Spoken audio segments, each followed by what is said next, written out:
Tonight, less than 100 days until the midterms, voters are extremely pessimistic about the way things are going. And there's a real appetite for change in Washington. According to a new CNN poll released this morning, Democrats lead Republicans in the generic ballot by 8 points among registered voters. And among those who say that they're extremely motivated to vote, Democrats have a significant advantage. Now, overall, more Americans say the country would be better off than worse off if Democrats were to take control of Congress in November. 29% say it wouldn't make a difference at all. By a 10-point margin, Americans are now saying that that Democrats are the party of change. That's a shift from where we were last spring when the GOP had a 7-point advantage on that metric. Joining us now in our fifth seat is Evan Barker. She's the author of a new book, Nothing Left: Confessions of a Democratic Operative. Welcome to the show. Thank you. So this poll, it's two things. One, it reflects where the president is, which is in a historically bad position, but it also reflects where we typically are in a kind of an off presidential year. The question for Democrats is, are they going to be able to maintain this kind of advantage going into the fall? You know, I think it is a reflection of where we're at, especially with regards to the economy. To be honest, I think the Republicans are kind of making the same mistake right now that I saw the Kamala Harris campaign make in 2024, where they kind of ignored the economic pain that so many Americans are feeling right now. And, you know, things haven't improved a whole lot. And I will say, you know, I come from America's heartland. I come from the middle of the country, from Kansas City. And I have tons of people in my family and friends that were lifelong Democrats and then switched when Donald Trump came along.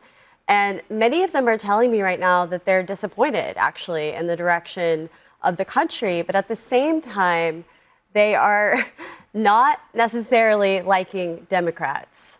And so I would say that Democrats, you know, like, this is obviously a good sign for them, but I wouldn't get too optimistic because there's still some fundamental things that they need to address. Don't ever get optimistic about Democrats. We are notorious. The numbers are awful for Democrats. We are notorious about ripping defeat out of the jaws of victory. Look, there are a couple of things that you hit the nail on the head about. Like, the first is Donald Trump is notoriously weak on across the board. The economy hasn't gotten any better. There's some notorious blunders you can point at, like Iran. People don't know why we're still there. Today, we just saw the expansion of the war in Egypt. You see these headlines every single day. We're talking about anti-weaponization. We're talking about infighting. But at the end of the day, my criticism to my own party is that we have not developed a clear enough message answering one question, which is, what are you going to do tangibly for the American people if we give you the reins of power? I have not heard Hakeem Jeffries answer that question, and it drives me nuts. We can no longer simply say that we are not the party of Donald Trump, because you know why? People apparently don't give a damn, right? They just don't care. They want to make sure that they can afford their groceries and utility bills. For that very reason that the candidates that are willing to sort of put things on the table that some of the establishment might think are outlandish or whatever are the ones getting the most attention, because at least they're saying, oh, we're going to do something. Is that do X, good? Y, and Z. Is that great? I did not say that it was good. I'm just saying. It might not be. I'm just saying if there is a choice between vagaries and specificity, voters are actually kind of, in some cases, gravitating toward the candidates who are being pretty specific about what they want to change. Yeah, and that's atypical, because you would typically want, as a candidate, to paint a blank canvas and then allow voters to paint whatever their desires would be on top of it. What Democrats are benefiting from right now is that their base is just very enthusiastic to vote. Republicans, less so. You can expect that to change as we get closer to October. And there are a lot of opportunities on the table. Oh, because Republican voters will engage with the election. All voters will engage. Yeah, it always tightens up as you get closer into the fall. It's unwise to judge the election based on summer polling when people aren't necessarily tuned into the races. They will. And it will be a good year for Democrats. Democrats are going to be more enthusiastic than Republican voters are. They don't have as much to vote on. However, a competent political operation can channel that economic message. You're absolutely right. That's what they want to talk about. And say, listen to what these Democratic candidates are proposing, and what that's going to do to your wallet. Well, and the ones who are actually doing that, I mean, looking at the CNN poll, only 34% say Democrats are the party that cares about the people like you. When you look at the favorability, 30% okay, favorable for Democrats. We have the graphics, so let me put it up because it's also it's important to put up the full thing because 34% say the Democrats are the party that cares about you. That's compared to 25% that say the same about Republicans. So they have a almost 10-point advantage. There's party fighting corruption. They're almost evenly matched there. Party that gets things done. This is the issue that I think we're talking about here. Republicans have an 8-point advantage. The party of extremism, Republicans by 10 points. That's actually Well, here's the thing. in the Democratic Socialists of America environment. That's kind of surprising that Americans are not even. It's not even. That's like the least close one. Also, where they just say Republicans the are the extreme caveat. The party. caveat I have to give about CNN polls or Emerson polls or whomever is polling is that at the end of the day, it's about candidates. And one of the things that midterm elections have shown is that Republicans usually choose some candidates that have warts beyond belief, right? I mean, we go back to Roy Moore's of the world. We go back to Todd Akins of the world, right? Or what's the woman who was not a witch? Yeah. Catherine O'Donnell, right? O'Donnell, yeah. Yeah, but I mean, and on the flip side this year. That was a time. That was a time. But this year you have people like John Ossoff. You have in North Carolina the former governor of North Carolina, Roy Cooper.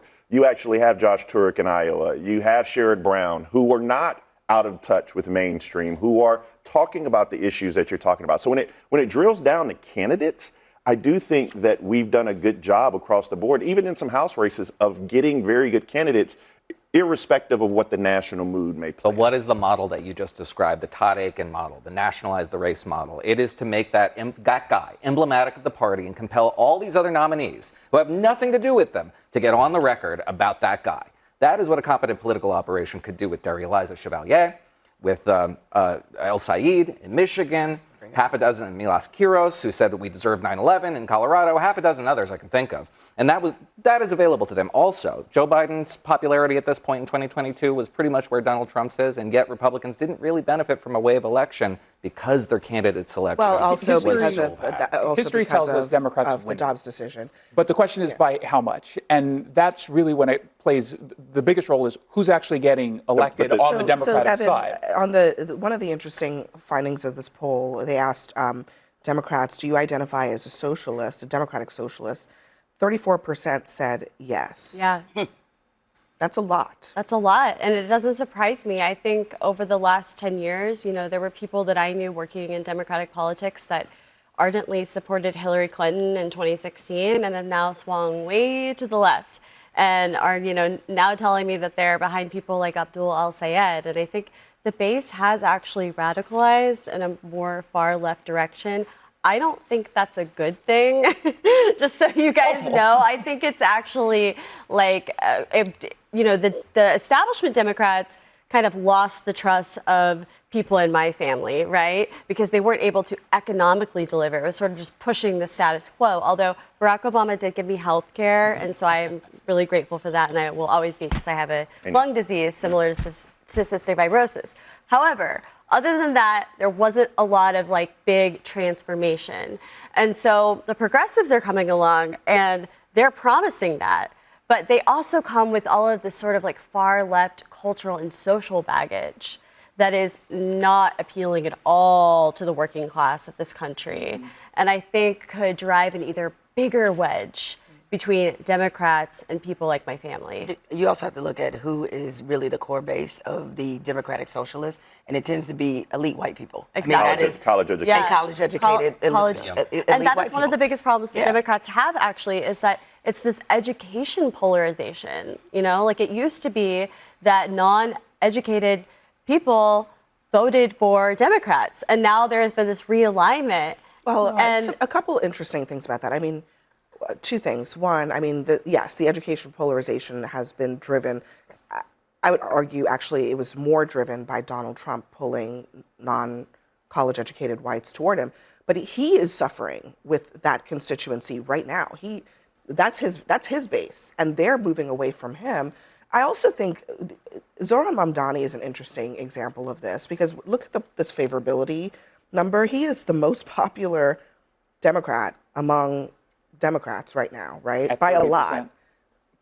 It was something like 30%. But I mean, Hakeem in comparison to everyone else. In comparison to everyone else. Yeah. And then when you look a little deeper into the numbers, there was some skepticism of him among voters of color, but that has shifted. He has net favorability among voters of color in the Democratic Party right now. So there are shifts that can happen and are certainly happening. And I think, look, I mean, Trump has a higher favorability than Mamdani, and Mamdani is being celebrated as having this high favorability at 30%. They're just really, really low numbers. I will say, because I don't know if I'm shocked by the number of people who identify as socialists. I will say, I don't think they know what that means in the context of the party itself. Yes, the and problem I also think it may not even. They don't.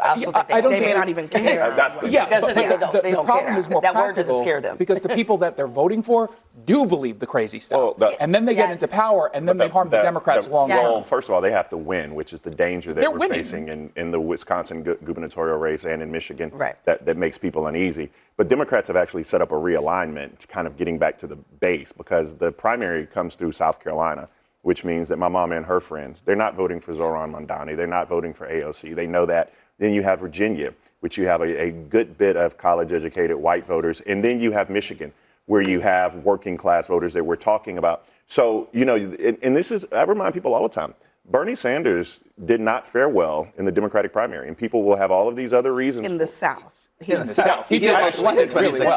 First of all, Hillary Clinton beat him by 4 million votes. But I mean, I don't know that it's fair to say that he didn't perform well in the primary. But he was the runner-up in 2016. There were people in my family who wanted Bernie to win, and then when he lost, they ended up going for Trump. So, I mean, it's a real But I'm just saying, I don't think that it's totally true to say that. But this is it's geographic.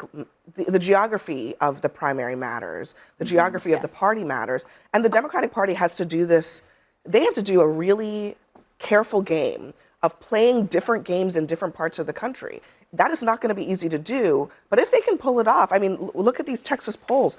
In Texas, Fox News has Tallarico with a tiny lead, although it's within the margin of error in the Senate race. The Democrat there, and Gina Hinojosa also within the margin of error in the gubernatorial race. So they're going to have to do some jujitsu here, playing different games in Texas than they're playing in other parts of the country. Yeah, I mean, you can go from poll to poll. The New York Times Siena poll last month said basically Republicans hold the Senate. All the Fox polls of the Senate show Democrats taking the chamber. So you can choose your own adventure there. But to Bakari's point, which I think is really valid, and I applaud Democrats for maneuvering in ways that make the party the captains of their own destiny, and they don't sacrifice that to the primary voters. But how do they do it? They do it meekly and by committee, so that nobody can be blamed for it, so that nobody's a champion for their own values. The only people speaking with confidence for themselves are the Democratic Socialists, and they're saying, we want to abolish the Senate, we want to abolish the Supreme Court, we want to get rid of the separation of powers, get rid of borders, and get rid of ICE, and get rid of all police and prisons. And that's what they're actually saying out there, and yes, they're very confident about it. That's appealing when you just... Why are Democrats disavowing it? They're terrified, are they not? You're the expert. I am. Maybe I could answer, but yeah, they're not just... But when AOC finishes 6th in the Democratic primary in South Carolina, then I mean, it kind of it balances out. But it's not just that. It's not just that, and I'll explain why. Progressives, I used to work with them. I was deep in this movement, you guys. I was in the insurgent left. Okay, that's where I was. They know that midterms are tone setting. That's why they go so hard in midterms. It's exactly why when AOC won and Rashida Tlaib and Ilhan Omar, they got everybody with Sunrise Movement to start running on Green New Deal. Remember all of the presidential primary candidates in 2020 that were running on Medicare for All and Green New Deal? If you don't think that they're not thinking that way and that they're not going to tone set in 2028, that's exactly what the plan is. More than tone, agenda set, I think, is what they're trying to do as well. All right, thank you very much, Evan Barker, for joining us. The Trump administration weighs another move to curb legal immigration in this country. We'll debate that next.